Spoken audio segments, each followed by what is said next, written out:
Estamos aqui com ela, com Viviane Coupé. Seja bem-vinda, Viviane. Obrigada.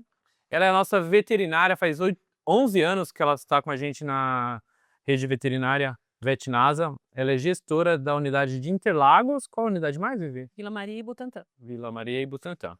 Ela é formada em pós-graduada em dermatologia, geriatria e tem algumas especialidades como cannabis, acupuntura, e hoje o bate-papo é um pouco sobre cada assunto, né, Vivi? Vamos lá. Você é dermata, você é veterinária há quanto tempo? Na... Eu me formei em 1999, um pouquinho de tempo. Me formei na Universidade de Alfenas, em Minas Gerais. E desde a minha formação, a dermato já fazia parte, assim, do atendimento clínico no hospital. Eu sempre fiquei na área de dermatologia. O meu trabalho de conclusão de curso foi na dermatologia. E aí depois eu fui fazendo alguns cursos na área de dermato e trabalhei muito tempo como dermatologista. São 27 anos de formada, então. 27 anos de formada. Hoje a gente vê que tem muito mais concorrência que naquela época, né? Devido à grande É, o massa de pessoas mercado se formando. o mercado tá um pouco difícil, assim, né, mas para quem estuda, né, para quem dá continuidade aos estudos e gosta do que faz, é tranquilo. É. A parte da dermatologia, o que que é exatamente a dermatologia dentro da parte animal? A gente tem essa ciência na parte humana, né? Mas qual que é a importância da parte de dermatologia para a parte animal? É Uhum. para cachorro, é para gato, é silvestre? Conta mais sobre esse assunto específico. Eu trabalho com cães e gatos, né, silvestres não é uma especialidade que eu atendo. É uma queixa muito comum no atendimento clínico, né, de clínica geral. É uma procura dos responsáveis para atendimento de dermatologia. E assim, a principal queixa é sempre a coceira, né, a coceira é uma coisa que incomoda bastante o Uhum. responsável, porque às vezes o cachorro fica se coçando muito, né, e a principal procura por atendimento na dermatologia é por causa da coceira, do A pedi do suspeita, às vezes, até de sarna, né? assim, na verdade, na consulta dermatológica, tem que ser feita vários exames para que a gente possa fazer exclusão de algumas doenças. Uhum. Então, assim, a sarnas é uma delas, né, que a gente faz exames específicos para isso, e teste de exame de sangue, para a gente detectar alergias, alergia alimentar também é uma coisa bem comum que a gente usa bastante hoje, e às vezes até uma biópsiazinha da pele. Uhum. Que a gente pode detectar, os animais que realmente são alérgicos, e aí o exame de sangue vai complementar, dizendo a que esse paciente é alérgico. A biópsia também, ela nos ajuda a fechar o diagnóstico de algumas doenças autoimunes. Mas assim, no geral, o que eu acho mais importante é fazer uma boa consulta com um médico que tenha, estudo, né, sobre isso, porque não é tão simples quanto parece.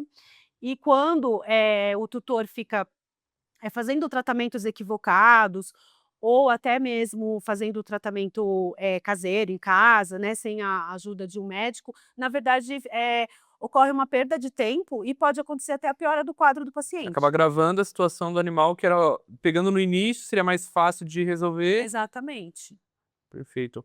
Na parte da dermatologia, a gente acaba identificando que é, é o dermato que identifica de início, ou como é que funciona, por exemplo, o animal está se coçando, é encaminhado para uma clínica, uma vetinada, por exemplo, e o médico clínico de plantão, normalmente, ele encaminha para o dermato, ou ele mesmo já consegue resolver? Normalmente assim, o Como é que cli identifica a diferença da encaminhamento para o dermato e para a parte que o médico clínico uhum, geral consegue resolver ali? uhum. Normalmente é assim, os casos mais simples, o clínico consegue resolver, no consultório, nos primeiros atendimentos, né. Mas, às vezes, quando ocorre um agravamento do quadro ou até uma cronicidade, né, então, assim, aquele paciente que se coça há 2 anos, né, então, assim, já Muito foram feitos longo. já várias tentativas e não resolveu, então, às vezes, o próprio clínico encaminha para o dermatologista.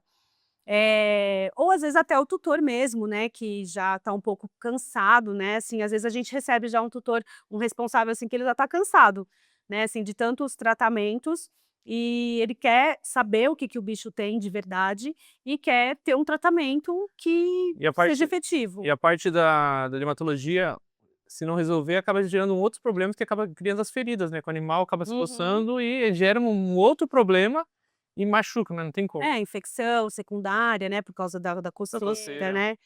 Mas assim, eu costumo falar para o tutor, que às vezes a pele, ela é só um reflexo do que está acontecendo dentro do paciente. Então assim, é como se você tivesse um prédio de 12 andares e lá em cima, no 12º andar, tá pegando fogo. Então a pele tá vermelha, tá coçando, tá irritado, o animal tá estressado, Alguma coisa mas assim. tem alguma coisa lá dentro que tá aparecendo isso na pele. Então não adianta também a gente tratar só a pele E não e esquecer do que está acontecendo lá dentro. não adianta Então, passar uma pomadinha dermatológica achando que vai resolver. O um ideal é shampoozinho, não, a gente tem que realmente saber o que está acontecendo e para isso a gente precisa fazer exames específicos, né, para a gente saber o que está acontecendo com esse paciente. Exame de sangue completo é imprescindível, porque através dele a gente vai conseguir detectar uma inflamação, uma infecção, às vezes, problemas, endócrino que também, causam ficar alterações na irritando. pele. Ultrassom, às vezes o doutor pode falar: "Ah, mas ultrassom não tem nada a ver com a pele". Tem muito a ver com a pele, porque ele pode ter um problema, numa glândula, por exemplo, na adrenal, que está causando o problema de pele. Isso a gente consegue, rastrear através do ultrassom. Então, quando o animal chega com alguma reclamação, o tutor, né, chega com o animal tem alguma reclamação da parte dermatológica, da parte da pele, então é feito um exame de sangue, é feito coleta também de uma amostra do material para mandar para o laboratório, Uhum. para depois vir o diagnóstico e saber o que será feito para o tratamento, né? Exatamente. Primeiro a gente fechar o diagnóstico e depois a gente conseguir, formar os protocolos e junto com o tutor, às vezes o paciente crônico, a gente não pode oferecer uma cura para esse paciente, né. Tem algumas doenças, principalmente as autoimunes, de pele, que elas não têm cura, mas a gente consegue, fazer com que esse paciente fique estabilizado, né. Amenizar a dor do paciente, do... Exatamente, amenizar os sintomas e ter uma qualidade de vida. Ah, bacana. Você tinha comentado referente à parte de sarna. Eu, como leigo, não sou veterinário, como leigo, a gente acaba achando que qualquer problema dermatológico do animal é sarna. E existe vários tipos de sarna, né? Tem aquela sarna que a pessoa pega, que o animal pega, e tem a sarna que até a pessoa pega, e tem Uhum. aquela sarna que vem da genética, né? Qual que é a diferença dessas duas sarnas? A sarna tem dois tipos, né, assim, nos cães as mais comuns, que é a sarcóptica, né, que exatamente é essa que é de contato. Então ele teve contato com outro cachorrinho e pegou. E às vezes passa para o tutor também, às vezes a família inteira se coçando e o cachorro também, né. Então essa é a sarcóptica. E tem a sarna demodécica. A sarna demodécica, ela é uma deficiência genética na produção de uma célula de defesa contra esse ácaro. Então, o ácaro presente naquela pele, ele consegue fazer lesão. Mas tem diagnóstico e tem tratamento, hoje em dia, tratamentos muito efetivos. Ah, bacana. Eu tô com algumas perguntas de alguns pacientes que mandaram pra gente nas redes sociais referente à parte dermatológica. A Aline mandou a seguinte pergunta: Meu cachorro vive se coçando. Isso é normal ou preciso me preocupar? Não, não é normal, né, assim, o cachorro se coçar um pouquinho, né, então assim, dá aquela coçadinha, ok, é normal, mas nós classificamos a coceira em 5 graus, então grau 1, grau 2, grau 3, grau 4, grau 5. O cachorro do grau 5, ele é um paciente que ele se coça 24 horas por dia, ele não dorme, né, então se ele está dormindo, ele acorda e se coça. Então ele incomoda a família, né, ele é uma coceira que realmente incomoda bastante, tanto o paciente quanto a família também. Perfeito. Então, assim, se a gente tiver uma coceirinha grau 1, ok, tudo bem, mas aí conforme ela vai crescendo, Às vezes tem que ser apareceram um banho, investigado. alguma coisa também, né? Tem que ser investigado. Vamos lá. Tô com a pergunta aqui do Cris. Quais são os primeiros sinais de uma doença na pele de um cão? Eu tenho um cachorro e ele está começando a mostrar alguns sinais. Devo me preocupar? Assim, o prurido, né, a coceira é a coisa mais comum, porque todas as doenças de pele praticamente elas Uhum. geram coceira, né. Queda de Então, pelo, coceira, queda de pelo e odor também. odor. Aquele cachorro que às vezes você dá banho no cachorro, aí o cachorro chega em casa do banho, ele tá mais ou menos cheiroso. No dia seguinte, ele tá cheirando Baconzitos, né. Então, se a gente fala: "Ah, ele tá com cheiro de chulé ou de Baconzitos", esse cachorro ele tem um problema de pele. Então isso também é uma coisa que a Fazer um gente fazer diagnóstico um para tentar diagnóstico, tem que identificar. detectar para saber o que está acontecendo. Perfeito. Banho demais pode causar problemas na pele? Sim, Essa pergunta é da Fernanda. sim. Eh O tempo mínimo seria uma semana. dependendo da raça do cachorro. Cachorros de pelo curto, normalmente 15 dias tá bom para tomar E gato? banho. Gato nunca, Sério? não, Não se dá banho em gato? não se dá banho em gato. A não ser assim, que ele rolou no óleo, rolou numa graxa, em alguma coisa, aí você tem que tirar a sujeira, aí Aham. você dá o banho no gato. Mas fora isso, não existe a menor necessidade de dar banho no gato. Até porque quando você acaba de dar o banho nele, ele chega em casa e se lava todinho com a própria língua. Então, o banho foi Faz o banho dele mesmo. Pulga pode causar alergia mesmo quando encontrar só 2? pode. Se o paciente for alérgico e ele tomar picada de uma pulga, ele pode começar a se coçar Caraca. inteirinho. Aí tem que diagnosticar.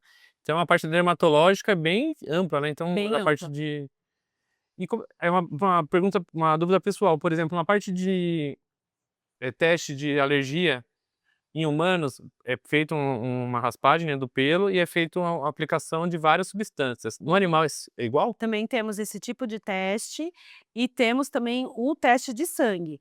É um exame de sangue que nós principalmente quando a suspeita é que o paciente seja um paciente alérgico atópico crônico. Uhum, Então a gente faz um exame de sangue, nesse exame de sangue tem 2 tipos que eles vão testar: alimentar, então tudo que o uhum, cachorro pode comer que causa alergia para ele, uhum. ou de contato. Então tudo que houver no ambiente que pode causar alergia para ele. Ah, É um legal. exame bem completo. Outra pergunta: a alimentação influencia na saúde da pele e pelagem? Muito, muito. Sério. Assim, acho que uns 30 a 40% dos casos de alergia, de atopia, são pacientes que têm, alergia alimentar. E, por incrível que pareça, 80% mais ou menos dos testes alérgicos de sangue, os pacientes são alérgicos a frango, Eita, e tem muita ração que é que é de de frango. frango. É, Salmão exatamente. também, né, Mas o frango é ganha. o O líder. frango é algo que dá bastante alergia no paciente. Vamos para a próxima pergunta. Meu pet fica lambendo muito as patas. Devo me preocupar? Uhum. Assim, primeiro tem que eliminar qualquer possibilidade de ter alguma coisa ali, né, um fungo, uma bactéria, alguma coisa que possa estar causando a coceira. Mas, existem muitos pacientes que estão passando por tratamentos oncológicos ou passaram por um trauma, uma fratura, um acidente, alguma coisa assim, ou simplesmente porque tem algum tipo de ansiedade, ansiedade de separação do dono, ou perdeu o parceirinho dele, o amiguinho, o cachorro, Uhum. e aí ele começa a lamber as patinhas por como um toque mesmo, uma ansiedade mesmo, e porque você faz exame na patinha não tem nada, mas ele fica lambendo aquela patinha. Ah, perfeito. Outra pergunta aqui, estamos acabando. Pergunta do Gabriel. Queda de pelo é sempre normal ou pode indicar alguma doença? A queda de pelo, se ela for uniforme, ou seja, o cachorro cai pelo, mas você olha para ele e você não vê falhas, Uhum. é normal, faz parte. Principalmente cachorro de pelo curto, ele cai muito pelo. Agora, se você olha para o cachorro e você vê falhas, tem alguma coisa, Ah, tem perfeito. que investigar. Uma pergunta da Natália. Existe tratamento definitivo para dermatite em cães? Depende, dermatite é uma inflamação ou infecção da Uhum. pele. Então, Então, assim, identificar tem que qual. identificar qual que é a Ela tem que dermatite. mandar a pergunta mais completa para a gente conseguir É, identificar na próxima. exatamente. E a próxima é do Nicolas. Qual é o erro mais comum que os tutores cometem ao tentar tratar os problemas de pele em casa? Eu acho que a gente já chegou até a falar durante a entrevista, né? Que é acabar usando pomada. É, pomada, aí o cachorro aumenta a lambedura, porque ele não gosta daquela pomada em gato é o que mais a gente vê, assim, o gato: ele estava com uma feridinha, passei a pomada", aí ele começa a lamber Dá a uma pomada, reação e piora aí a a língua do infecção. gato é super áspera, parece uma lixa, aí aquela ferida vai aumentar. Então, assim, pomada, shampoos que né, assim, sabonete que não O tem certo é, na dúvida, qualquer situação diferente, leva no veterinário. Se for um gato, leva no especialista, para evitar uma dor de cabeça futura, né? exatamente, É, é sempre procurar a orientação do médico veterinário. E se o médico veterinário achar que é necessário, ele caminha para o é o que dermatologista. a gente fala, principalmente cachorro. Cachorro não fala, gato também não fala, mas quando a gente chega, ele pode estar doente, mas ele vai fazer aquela festa, ele vai fazer aquela barulheira, demonstrar aquela felicidade e ele pode estar sofrendo. Então, meu, leva constantemente seu cachorro, seu pet, para a clínica, faça o exame constante, exame de rotina, porque o pet precisa fazer o exame de rotina para ver se está tudo bem. Porque depois, o que acontece muito nas clínicas, o animal já está em estado de glória e quer que o veterinário faça um milagre, não é bem assim, né? Quanto antes detectada, é melhor. É isso aí. Você também é geriatra, né? Geriatra de cachorro, De cães e gatos. cães e gatos. Exatamente. Da onde que surgiu essa intenção de cuidar dos velhinhos, dos pets velhinhos? Eu fiz uma pós-graduação, em medicina da longevidade animal e integrativa, né. E aí, eu achei que a geriatria linkava nesse assunto, porque a Uhum. medicina da longevidade, ela foca na saúde e não na doença. Então é na prevenção de saúdes. Certo. E a geriatria, ela cuida dos pacientes idosos, né. Hoje em dia, os pets estão vivendo muito. Então, assim, tem pets que estão vivendo 20 anos, 22, 23 anos. E com isso, eu acho que a geriatria é uma necessidade, né, de você Sim, ter um sim. médico que acompanhe essa fase da vida do seu pet. Porque o pet ele pode viver mais, só que o ideal é que ele viva mais com saúde, não debilitado, né? Exatamente, que ele viva mais, que ele tenha qualidade de vida, né, Uhum. por mais tempo. Tá. Essa é a proposta. Eu tenho algumas perguntas aqui também que o pessoal mandou. Beatriz perguntou: com quantos anos um cachorro ou gato é considerado um idoso? Depende. Se ele for um cachorro de grande porte, Certo. ele fica velho mais novo. Ele fica velho mais novo. A expectativa de vida é menor. diferente, né? Com 5 anos, ele é considerado já um paciente geriátrico, Caraca. um cachorro de porte grande. Um cachorro de porte pequeno, ele vive mais. Então, ali para os 8 anos, mais ou menos, ele já é considerado um paciente geriátrico. E os gatos, a partir dos 8 anos. 18 anos já é considerado um geriatra. É. Vamos lá, próxima pergunta. Da Clara. Quais exames de rotina são indispensáveis para um pet idoso? Uhum. Bom, isso é super importante. Eu acho que o pet, quando ele chega nessa parte da vida, né, que ele é um idosinho, ele merece fazer um acompanhamento mais constante. Então, assim, quando vem, no caso para mim, né, atender como geriatra, normalmente eu peço exames de sangue bem complexos, e específicos para essa idade da vida. Porque assim, vou dar um exemplo, né, os pets, tanto o gato quanto os cães, eles costumam apresentar bastante doença renal nessa vida de idosinho, na geriatria. Quando você pega um paciente renal grau 1, a gente tem muita coisa para fazer, até para que ele tenha uma longevidade, para que ele tenha uma vida melhor com qualidade de vida. E a doença renal, por exemplo, até o grau 3, ela é assintomática. O pet não apresenta sintomas. Então o dono não vê. E aí, quando você faz esses exames, Parte preventiva. é a parte preventiva. Você pega a doença no início. E aí você tem como fazer manejo alimentar, manejo com medicações, com suplementação vitamínica, com uma série de coisas que você consegue promover longevidade. Quando você atende no pronto-socorro, por exemplo, um pet que chega desidratado, com emagrecimento progressivo, sem comer, com vômito, ele já está no renal grau 5. Não tem mais muito o que fazer, né? Perfeito. Próxima pergunta da Caroline. Como posso melhorar a qualidade de vida e aumentar a longevidade do meu pet idoso? Uhum. A medicina da longevidade, ela tem 3 pilares. Alimentação é um deles, Perfeito. exercício físico é um deles também, A caminhadinha básica a ali. caminhadinha, fisioterapia quando for Fisioterapia. indicada, necessário, hidroterapia, hidroesteira que eles fazem também, Caraca. natação, né. Então assim, Então é muito Eu- além da caminhadinha. é muito além da caminhadinha. Alimentação, exercício físico e check-up, né, prevenção de doenças, né. Então assim, às vezes não é tratar a doença, é a prevenção da doença. Prevenção. Vamos lá, a última pergunta. Quais são as doenças mais comuns em cães e gatos idosos, né? Uhum. Quais são as doenças mais comuns em cães e gatos idosos? E quais sinais devam observar?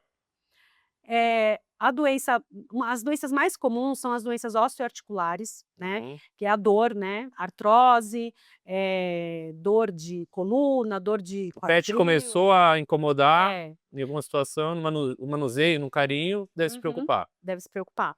Tem alguns sintomas que a gente pode até falar, se você me permitir, Pode né. falar. O cão, ele não vai chorar de dor, né, ele não vai falar que ele está com dor.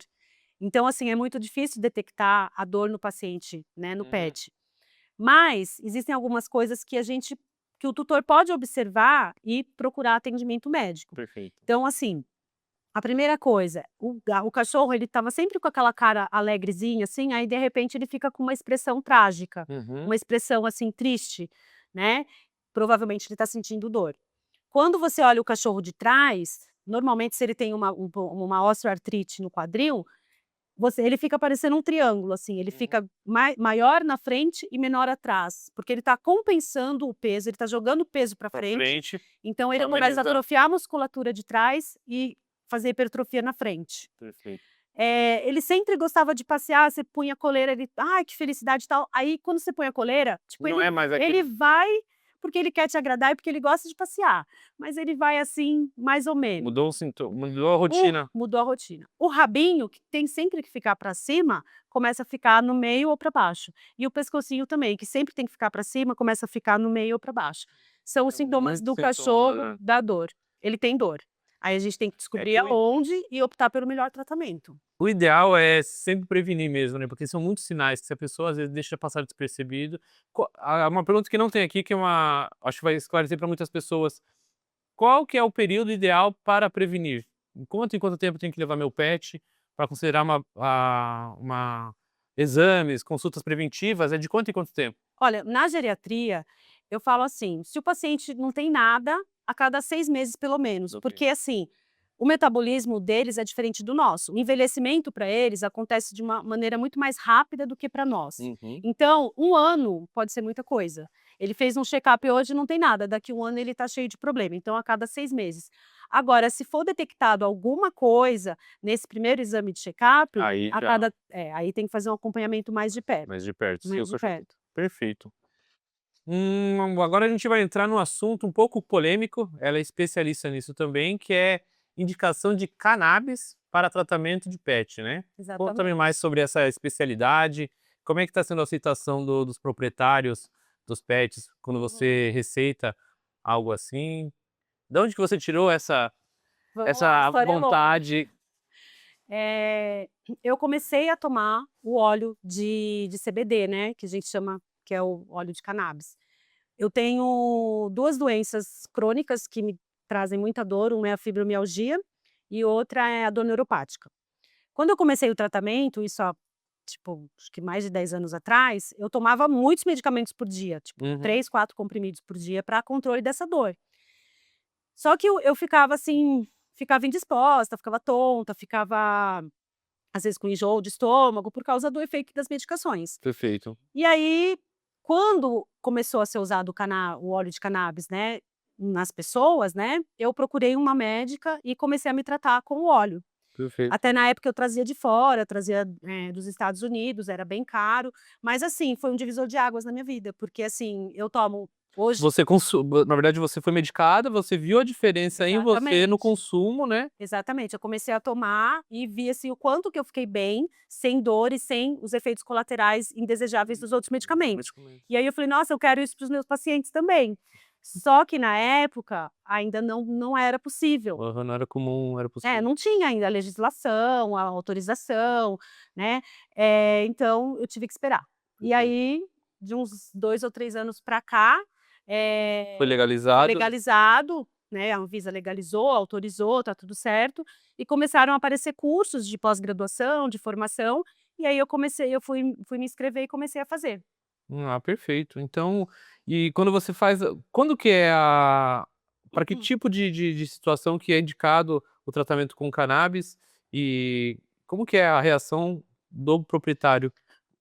Olha, normalmente quando os tutores, né, procuram, eles já mais ou menos leram, se informaram sobre alguma coisa, então assim, eles têm um conhecimento sobre, Certo. né, e eles querem justamente isso, eles querem alguma coisa que seja bom para o paciente, que faça a modulação da dor ou qualquer outro tipo de tratamento, com o mínimo de efeitos colaterais, Laterais. né, e fácil de dar também, né, Aham. porque são gotinhas e tal. E são situações de tutores, acredito eu, que já tentaram outros métodos e não chegaram na solução do problema, né. Porque assim, por exemplo, se você tem um paciente que tem osteoartrite, vamos Perfeito. supor, um velhinho, né, ele tem osteoartrite, ele tem dor crônica todo dia. Aí ele vai tomar um anti-inflamatório por 5 dias ou 6 dias, ou até outros que podem durar mais tempo o tratamento, Ataca rim. ataca rim, fígado, estômago, etc e tal, né, então que são os efeitos indesejados. Então assim, a opção melhor no caso é essa. Então é isso aí. E Viviane, o que é exatamente a parte desse óleo de cannabis? Qual é a substância? Que eu, como leigo, tenho aquele preconceito, né, pré-conceito de algo ilícito, algo ilegal. O que é, para desmistificar um pouco esse assunto? Uhum. Para quebrar um pouco essas objeções desse assunto. O óleo de cannabis, ele é um óleo extraído da planta cannabis sativa, né, que foi Perfeito. usada durante muitos anos, para uso recreativo, né. Esse óleo, ele possui dentro dele mais de 200 fitocannabinoides. Fitocannabinoides são plantas que fazem parte daquela planta, né. Quando eles fazem a extração, de uma maneira bem simples, tá, eu vou explicar. Perfeito. Eles separam, né, o óleo, no CBD e no THC. O CBD tem vários tipos de CBD e o THC é a parte do óleo que é psicoativa. Então ela atua no cérebro. O Perfeito. CBD, ele já não atua, não tem uma parte psicoativa. Ele atua na parte da modulação da dor, Uhum. que é uma das muito importante no tratamento, modulação da dor, ele tem ação anti-inflamatória, ele pode ser utilizado acompanhando, né, pacientes oncológicos, ele pode ser utilizado em doenças autoimunes, então assim, ele tem milhões de possibilidades de tratamento. E hoje qualquer veterinário pode receitar? Olha, tem que ter um conhecimento, porque justamente é isso, você precisa saber se você vai usar só o CBD, ou se você vai usar o THC, ou se você vai usar os 2, o quanto que você vai usar de um e de outro. Então, na verdade, é o veterinário que faz Exatamente. essa divisão. Eu antes de estudar, eu não me sentia capaz de fazer prescrição. E a parte, como é que é feito? É um laboratório de manipulação que faz? Onde que compra? Quando você receita, onde é feita a compra? Existe a possibilidade de você comprar de fora do país, hoje já é bem mais amplo, bem mais barato, e existem associações que são pequenas farmácias, né, que têm autorização para fazer o plantio, a colheita e a extração do óleo. Tudo legalizado Exato. pela Anvisa, com milhões de De normas a ser cumpridas, né? certificados, de normas, então assim, é muito seguro. Então, na verdade, esse mesmo laboratório de manipulação, digamos assim, é o que faz para a parte humana e para a parte veterinária. São associações. Associações. Associações que fazem para ser vendido para pessoas e associações Perfeito. pet. E a parte do animal consumir, ele chega a ficar dopado, algum tipo de alucinação? E o problema é o seguinte, acontece na vetinasa constantemente do pet consumir uma maconha de algum usuário e dar aquela intoxicação. Então, fala um pouco sobre cada assunto, entendeu? Por que dá intoxicação quando o animal come o cannabis do usuário e como que é os sintomas do animal quando ele é consumido de uma forma do óleo, através do óleo? Justamente porque quando ele consome a planta pura, a planta, ela tem o CBD e ela tem o THC, ela tem tudo, ela tem os psicoativos. Assim, todos, Ela tem não foi todos. quebrado, Exatamente. Então por isso que quando ele ingere, ele fica, tem alterado. alterações, neurológicas, né, psicológicas, neurológicas. No caso do óleo, é feita a extração, a separação, e é feita de uma forma, na dosagem e na concentração que o cão, o gato vai tomar, ou a pessoa, né, mas não vai ter esse tipo de Dentro da planta é quebrado em moléculas, então é utilizado somente o que faz sentido. somente o que é necessário para aquele paciente. E o animal então não fica dopado. De forma alguma, de forma alguma. Assim, os efeitos colaterais são muito pequenos, mas tem que ter acompanhamento com o médico veterinário, né, assim, porque, assim, a dosagem ela se inicia de uma forma pequenininha e ela vai aumentando. E, assim, uma coisa que é muito importante é que a gente precisa do feedback do responsável, do tutor, porque, assim, como que eu vou saber que aquele paciente está melhor da dor com aquela dose? Não existe uma dose pronta, por exemplo, assim, tantas miligramas por quilo, não, é uma dose individualizada. Então, assim, tem paciente que vai tomar 1 gota, tem paciente que vai tomar 2, tem paciente que vai tomar Você vai 3. sentindo. Exatamente. A gente tem que ir sentindo como que aquele paciente reage de acordo com aquela dosagem. Aí chega na dosagem dele, a gente estabiliza e aí tem que fazer acompanhamento. Acompanhamento de quê? Exame de sangue, para ver se está tudo bem, porque qualquer coisa que você tome vai passar pelo seu fígado e vai passar pelo seu rim. Então, E os assim, parâmetros vão indicar. exatamente. Então, assim, a gente tem que fazer um acompanhamento de perto. É mínimo, é minimizado, perto de um anti-inflamatório convencional, o efeito é muito mínimo, mas precisa ser acompanhado. E por se tratar de uma medicação muito específica, e a parte de manuseio, da parte da fabricação até do óleo para a medicação, é muito caro? Olha, depende. Se for Caro é relativo também, o né? cara é relativo Por também. exemplo, Mas, assim, se for um óleo, que você traz de fora, né, eh costuma ser um pouquinho mais caro, mas nós temos muitas associações aqui no Brasil e, assim, é totalmente possível e acessível. E também tem outra coisa, é só você fazer a conta, né, se você tem que dar 3, 4 comprimidos de um determinado medicamento para o paciente, ou você vai dar o óleo, então, assim, né, a gente tem que fazer essa conta também, sem falar nos efeitos colaterais também. você que é especialista nisso, nessa parte associações que fazem o cultivo e a venda desse óleo, que vão bater de frente com a parte farmacêutica. Como é que tá Uhum. isso? As farmácias estão estudando a possibilidade de começar a ser vendido em qualquer farmácia ou Já não? existe. Ah, já existe Já existe, tem, para ser vendido na farmácia, que é feito de forma industrial mesmo, industrial, né. mas não é o que você recomenda dessa Eu reco por pet não tem, ele só tem humano mesmo, ah, que a gente poderia a humano adaptar. tem Exatamente, em farmácia humano comum, tem farmácia drogaria, né. drogaria comum. A gente poderia utilizar, mas eu costumo prescrever de associações para Ah, pets. Por perfeito. causa do valor, é um pouco caro, e a compra também é um pouco difícil, precisa de umas receitas bem específicas, então, assim, eu prefiro prescrever de associações. E quando chega nessa situação, é aquilo lá, você tem um pet, você tem um amor pelo aquele pet, você tem que cuidar, então se vai amenizar a dor dele de alguma forma, Uhum, tem que ser feito, não tem jeito, né. exatamente.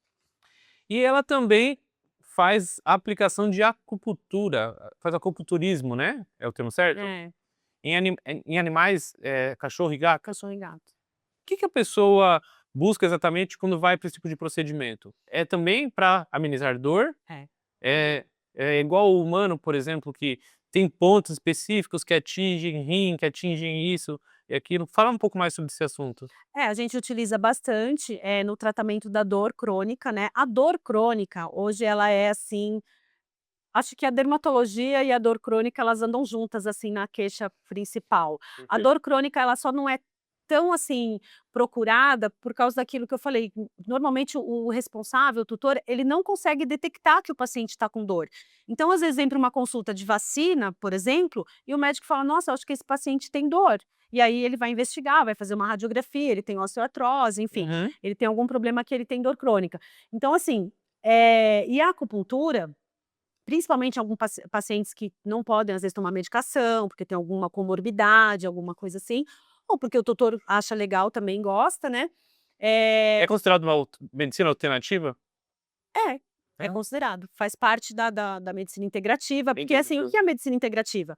A medicina integrativa, ela integra, né, então, assim, ela Uhum. integra todos os sistemas e ela, opta por, práticas que ajudam, colaboram para que esse paciente tenha uma vida melhor.